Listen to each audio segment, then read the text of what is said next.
व्यास और आप देख रहे हैं गोल्ड प्राइस टुडे न्यूज। और दोस्तों, आज हम सोने और चांदी के भाव पर चर्चा कर रहे हैं। क्या कुछ भाव आगे रह सकता है?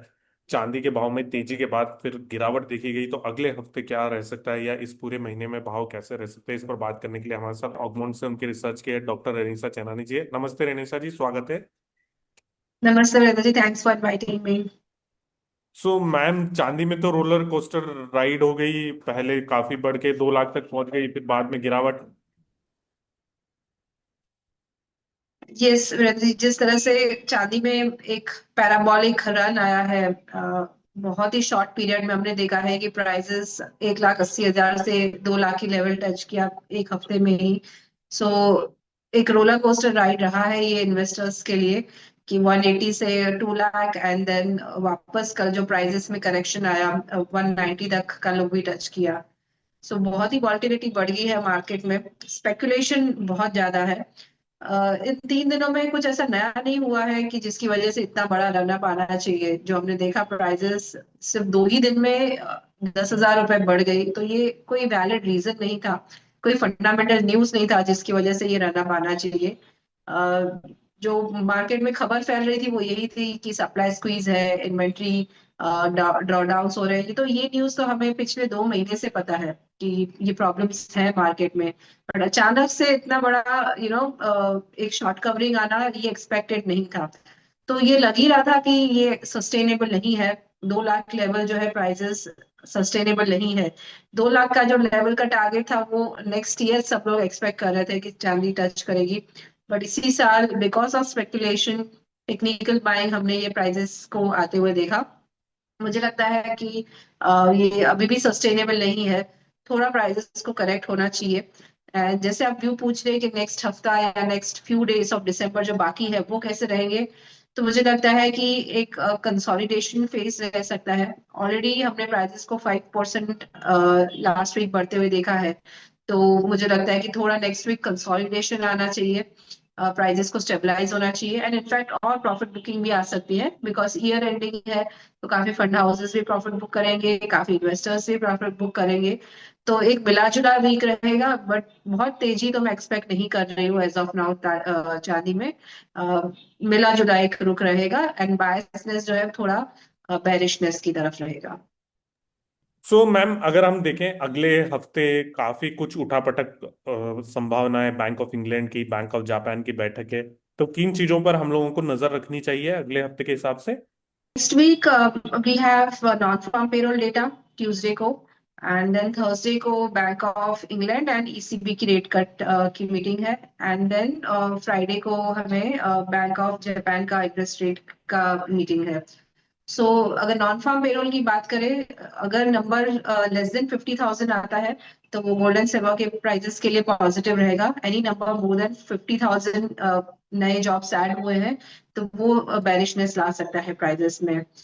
अगर थर्सडे की बात करें, ECB and bank of England दोनों एक्सपेक्टेड है कि दोनों की मॉनेटरी पॉलिसी ऐसे तो ईजिंग की तरफ ही है।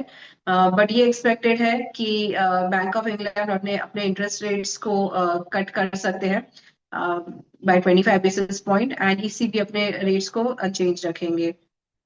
तो ओवरऑल जिस तरह से मॉनेटरी ईजिंग चल रहा है around the world, be it US, UK, अगर इंग्लैंड देखें, अगर यूरोपियन कंट्रीज में देखें, या फिर इंडिया में भी देखें, सारी जगह जो है एक मॉनेटरी ईजिंग का फेस चल रहा है।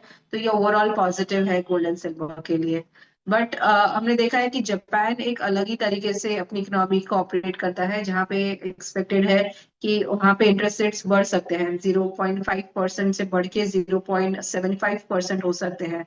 तो वो एक नेगेटिव इंडिकेटर है गोल्ड एंड सिल्वर के लिए। तो ओवरऑल पॉजिटिव नेगेटिव्स दोनों रहेंगे। बट यस, ओवरऑल स्टैंड जैसे मैंने बताया नेगेटिव रह सकता है, क्योंकि ये रनअप जो आया है, पर्टिकुलरली अगर चांदी में 1.5 लाख से 2 लाख का जो लेवल है, सिर्फ 20 दिनों में हमने प्राइजेस को बढ़ते हुए देखा है। तो ये शॉर्ट पीरियड ऑफ टाइम में इतना प्राइजेस बढ़ गई है।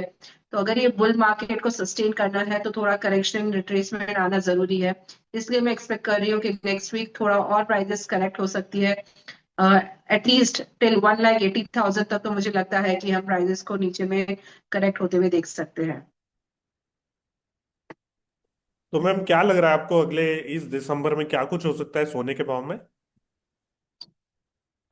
सोने में अगर कहें तो प्राइजेस ने कल जो प्रीवियस हाई था $4,400 के नजदीक, वहां तक एक बार फिर से प्राइजेस गई थी। $4,387 का जो एक्टिव फ्यूचर कॉन्ट्रैक्ट है वो टच किया कॉमेक्स पर। एंड इंडियन प्राइजेस में 1,35,000 के ऊपर ट्रेड किया, all time high, because of rupee depreciation. तो जिस तरह से रुपी कंटिन्यूसली डेप्रिशिएट हो रहा है, 90.5 आ चुका है। एक्सपेक्टेड है कि ये 91 to 91.5 भी जा सकता है in next few days, because RBI continuously उसे फ्री फ्लोट कर रही है, करेंसी को ज्यादा इंटरवीन नहीं कर रही है। तो मुझे लगता है रुपी में और डेप्रिसिएशन आ सकता है। वो इंडियन प्राइजेस में हम रिकॉर्ड हाईएस्ट के आसपास ही रहेंगे, पर इंटरनेशनली मुझे लगता है कि वहां पे भी करेक्शन आ सकता है, प्रॉफिट बुकिंग आ सकती है। हम एक्सपेक्टिंग कि $4,200 का एक स्ट्रॉन्ग सपोर्ट है, वहां पे फिर से प्राइजेस वहां तक ट्रेड कर सकती है। एंड इंडियन रुपीस में कहें तो 1,28,000 से 1,30,000। तो यहाँ से 4-5 हजार रुपए की डाउन साइड मुझे गोल्ड में लग रही है। सिल्वर में 8-10 हजार रुपए की डाउन साइड लग रही है next 1 week to 10 days time period. और चांदी मैम कैसे देख रही हैं, क्योंकि चांदी में इतनी बड़ी उठापटक होने लगी है, एक एक दिन में 8,000, 10,000, 5,000, जो कि अनएक्सपेक्टेड है।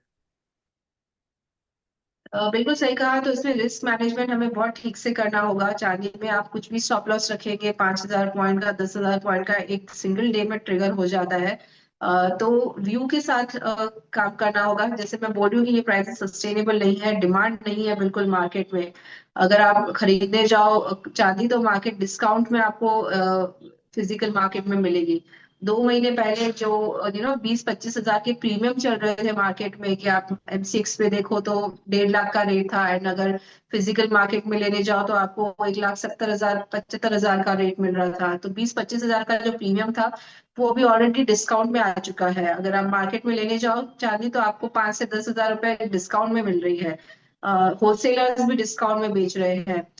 इनफैक्ट गोल्ड में भी यही सिचुएशन है कि इंडिया में जो डिस्काउंट एंड प्रीमियम मार्केट में कैलकुलेट होता है, तो गोल्ड जो है वो $30 डिस्काउंट में बिक रहा है। तो ओवरऑल डिमांड नहीं है ज्वेलरी की या फिर होलसेलर्स की या ज्वेलर की, बिकॉज इतनी एलिवेटेड प्राइसेस पे लोग लेना पसंद नहीं कर रहे हैं।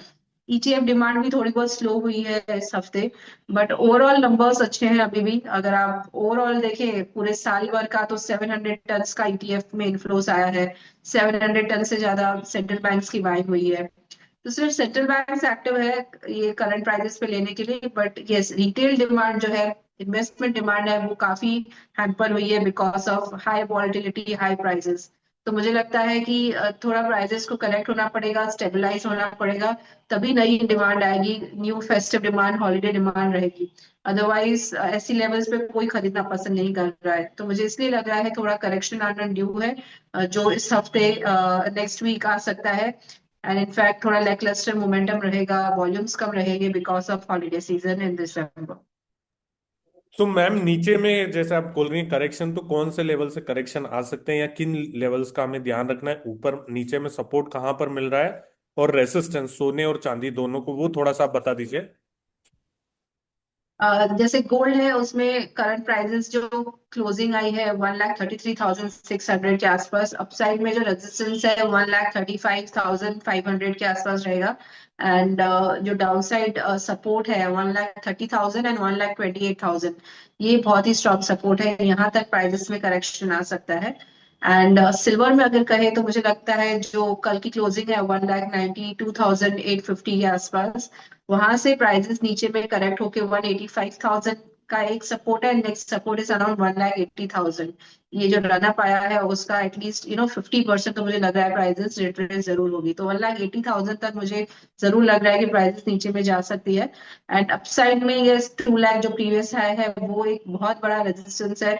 मुझे नहीं लगता कि वो बहुत जल्दी क्लियर होगा।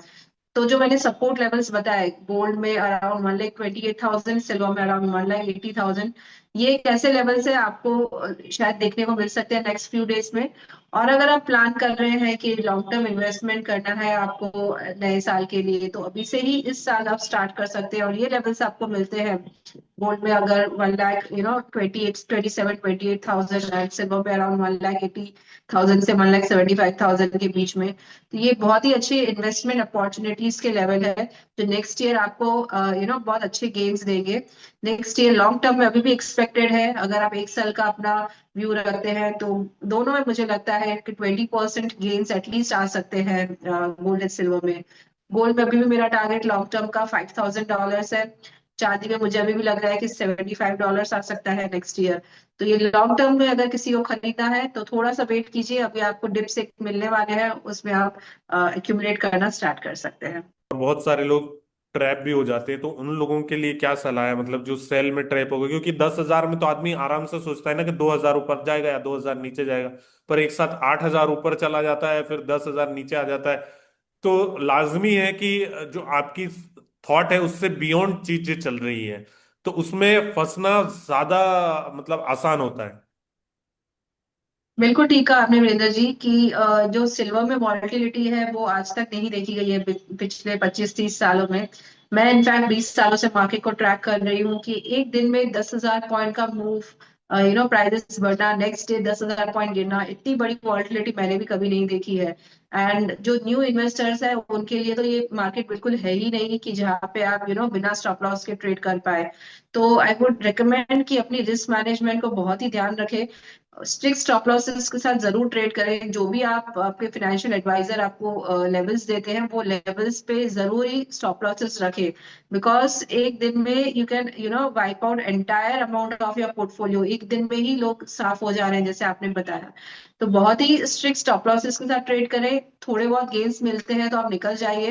और जैसे हो सके तो अवॉइड कीजिए ऐसे मार्केट में ट्रेड करना। फ्यूचर्स में, ऑप्शंस में थोड़ी बहुत आपको बेटर अपॉर्चुनिटी मिलेगी, थोड़ा रिस्क कम रहेगा, वो आप कर सकते हैं अगर आप ट्रेड करना ही है तो। अदरवाइज थोड़ा मार्केट को स्टेबलाइज होने की वेट कीजिए, and then you can enter. जैसे मैंने बताया लॉन्ग टर्म का सोचिए, जो लेवल्स बताए मैंने, जैसे 2.25 लाख के आसपास सिल्वर, एंड एक 27-28 हजार के आसपास गोल्ड। ये एक ऐसे लेवल्स है जहाँ पे गोल्ड में भी इन्वेस्टमेंट किया जा सकता है। तो लॉन्ग टर्म थोड़ा सोचिए, फार मंथ कॉन्ट्रैक्ट लीजिए, मिनी कॉन्ट्रैक्ट्स में ट्रेड कीजिए। अगर आप बड़े में आप थोड़े नहीं कर सकते, इतना एम टू एम नहीं भर सकते, तो मिनी कॉन्ट्रैक्ट्स में ट्रेड कीजिए, बट हो सके उतना ज्यादा लिवरेज नहीं कीजिए। ये मार्केट्स में बहुत वॉलेटिलिटी एक्सपेक्टेड है नेक्स्ट फ्यू डेज में भी। और मैम जो ज्वेलर्स है वो क्या करें? मतलब उन लोगों के मन में भी रहता है कि अभी खरीदें नहीं खरीदें, स्टॉक का क्या कुछ करें, क्योंकि भाव इतना वॉलेटाइल है कि अगर आपने 2 घंटे के लिए भी अगर आप चूक गए स्क्रीन देखना, तो उतनी देर में पूरा मूवमेंट खत्म हो जाता है। तो उन लोगों को भी चिंता लगी रहती है। बहुत सारे लोग कमेंट भी करते हैं कि हम ज्वेलर्स भाई क्या करें, हेजिंग कैसे करें, तो वो थोड़ा सा समझा दीजिए। ज्वेलर्स के लिए आई वुड से कि ये मार्केट बहुत ही वॉलेटाइल है, तो उन्हें भी हेज करने में प्रॉब्लम हो रही है, आई अंडरस्टैंड। बट दो तीन चीजें स्ट्रैटेजीज की जा सकती है। अपना एटलीस्ट 70% जो है इन्वेंट्री आप हेज रखिए, एंड जो भी आप फॉरवर्ड कॉन्ट्रैक्ट्स बुक कर रहे हैं या प्राइस बुकिंग कर रहे हैं वो शॉर्ट टर्म में कीजिए। 15 से 20 दिनों का आप इन्वेंट्री का लॉक कीजिए प्राइजेस। जो पहले 3 महीने 6 महीने की प्राइजेस बुक की जाती थी वो मत कीजिए अभी short term. Everybody is doing that 15 days to 1 month maximum, क्योंकि वी डोंट नो कि एक महीने के बाद प्राइजेस क्या होगी। तो शॉर्ट टर्म बुक कीजिए अपनी इन्वेंट्रीज की prices, just in time inventory जिसे कहते हैं वो मेंटेन कीजिए। सेकेंडली आप जैसे मैंने बताया 70% अपना जो बुक है वो हेज रखिए। आप शॉर्ट कर सकते हैं फ्यूचर्स में, ऑप्शंस जितना हो सके आप नॉर्मल शॉर्ट पुट भी कर सकते हैं। तीसरा, आप कैलेंडर स्प्रेड्स में खेलिए कि आपको लग रहा है कि मार्केट में तेजी है, तो आप कैलेंडर स्प्रेड्स में खेलिए कि नियम मंथ आपने बाय कर दिया एंड आगे का मंथ आपने सेल कर लिया, तो उसमें भी आपकी पोजीशंस हेज हो जाएगी। तो जो आपका व्यू हो उस हिसाब से कैलेंडर स्प्रेड्स भी कर सकते हैं। तो इसी तरह से ग्रेजुअली आपको अपनी पोजीशंस को हेज तो रखना ही पड़ेगा, बिकॉज सबसे ज्यादा वॉलिटिलिटी एक्सपेक्टेड है। But yes, overall view bullish है। We are in a bullish phase, ये अभी बुलिशनेस जाने वाली नहीं है। तो दिमाग में वो रखिए कि प्राइजेस आगे चल के बढ़ने ही वाली है, उस हिसाब से ही अपना स्टॉक मेंटेन कीजिए। Thank you so much Renisa ji, अपना कीमती समय हमें देने के लिए। और कोई डिस्क्लेमर देना चाहेंगे मैम? आप कभी भी ट्रेड करते हैं अपने फाइनेंशियल एडवाइजर से जरूर सलाह लें। And as I have always said, मेरी कोई पर्सनल पोजीशंस नहीं है मार्केट में। Thank you. और दोस्तों, ये वीडियो हमने सिर्फ जानकारी के पर्पज से बनाया। अगर आप कोई भी खरीद बिक्री करते हैं तो अपने वित्तीय सलाहकार की राय लेकर ही काम करिएगा। धन्यवाद। Thank you. Thank you.